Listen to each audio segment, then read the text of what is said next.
O mundo enfrenta atualmente a pior crise económica das últimas décadas, desencadeada pela pandemia de Covid-19. À medida que muitos países começam a levantar as medidas de confinamento, a recuperação económica pode não ganhar força nos próximos tempos. A Organização para a Cooperação e Desenvolvimento Económico diz que esta crise global terá consequências terríveis em todo o mundo. Para falar sobre o assunto, temos connosco a partir de Paris o secretário-geral da OCDE, Angel Correa. Obrigada por estar connosco. Obrigado. A maioria das previsões aponta para uma recuperação a partir do segundo semestre deste ano, mas, de acordo com as perspectivas da OCDE, poderá ser bastante lenta. Quais são os efeitos económicos duradouros da pandemia de Covid-19? Antes de mais, estamos a dizer menos 6% para a economia mundial em 2020, no caso de não se repetir a pandemia. Se tivermos uma segunda vaga, dizemos que pode chegar a uma contração de 7,5%, talvez até mais. A razão é porque, entre outras coisas, há uma questão de confiança que tem de ser recuperada. Há uma questão de investimento que tem de ser recuperado. Há uma questão de tensões comerciais que tem de desaparecer, mas há também a dívida que nos vai restar. E isso são os governos e as empresas e as famílias. Tudo isso vai tornar um pouco mais difícil o arranque. Portanto, estamos a olhar mais para a recuperação em forma de U do que para uma recuperação em forma de V. Quando se trata da questão da dívida, há uma preocupação cada vez maior de que vai ser a próxima geração a pagar a crise. É sempre a próxima geração que paga a dívida. Isso não mudou. A única questão é que esta geração tem de gastar o suficiente para vencer o vírus. Dê-lhe com tudo o que têm. Ganhem a batalha contra o vírus. O endividamento é uma consequência da vitória contra o vírus, mas terá consequências mais tarde. É por isso que temos de estar bastante sóbrios em relação à recuperação. Vai demorar mais tempo, vai ser preciso mais impulso, simplesmente porque vai ser pesado nas asas.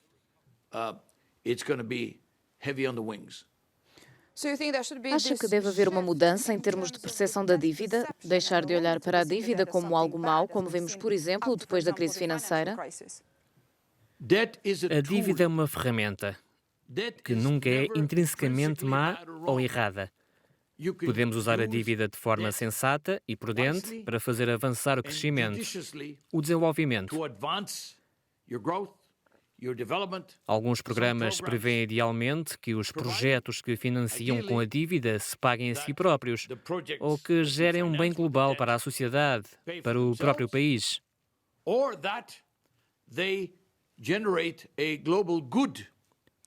Vale a pena pagar por isso através do financiamento geral do Tesouro. Mas agora não é o momento de olhar para o manual de regras sobre a questão da dívida. Neste momento, temos de dar tudo. Primeiro, temos de vencer o vírus. Depois, temos de lidar com as consequências. Considera que a pandemia acelerou a passagem da grande integração para a grande fragmentação? E como? Creio que a expressão grande fragmentação seja um exagero, tal como a de grande integração foi, porque nunca atingimos um nível de integração que queríamos e não devemos deixar que a pandemia interrompa o processo de integração. A Europa vai tornar-se cada vez mais integrada. O futuro da Europa é a integração. Uma Europa integrada será melhor. O nível de bem-estar vai aumentar. An integrated Europe will be better off. The level of well-being will be increased. Os sistemas de saúde não são, como sabem, da responsabilidade da Comissão Europeia. São da responsabilidade de cada um dos países. Portanto, estamos basicamente a lidar com diferentes políticas, diferentes formas de abordagem, diferentes maneiras de ler os números e de reagir aos números. Mas, no final, tem havido uma abordagem bastante estável e, eu diria até, bastante generalizada. Ou seja, na ausência de um medicamento, na ausência de uma vacina, faz-se aquilo que é a segunda melhor coisa a fazer. Neste caso, é o confinamento. e depois o distanciamento social e o controle do processo, de forma muito prudente, muito gradual. Acha que pode haver uma ameaça à tendência geral para a globalização depois da pandemia? Porque, por exemplo, durante a Covid-19 houve uma ruptura massiva nas cadeias de abastecimento. Não culpa a globalização pelas deficiências das políticas nacionais ou pela falta de cooperação internacional. A globalização assenta, por definição, numa base muito sólida de cooperação internacional.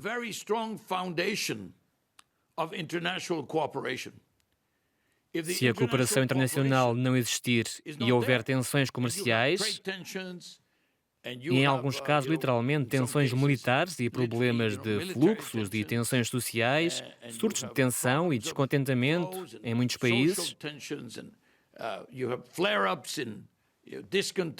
é claro que não vai haver cola que una tudo. E culpar a globalização pode cair bem ou estar em voga, mas não nos vai levar a lado nenhum, porque não nos leva a uma solução.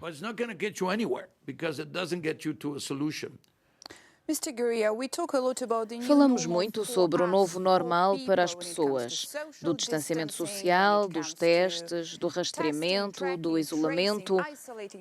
Mas o que é o novo normal para a economia global? O novo normal, esperamos, vai incluir o aproveitamento da oportunidade para nos lembrarmos, por exemplo, de uma responsabilidade intergeracional única, que é lidar com o planeta, lidar com as alterações climáticas.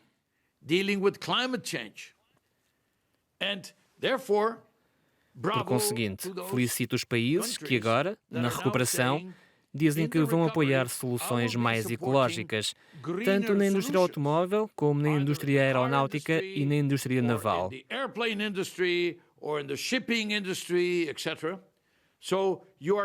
Isto é, combinar o apoio dos setores mais afetados, os setores mais vulneráveis, com políticas que nos vão conduzir a um futuro melhor.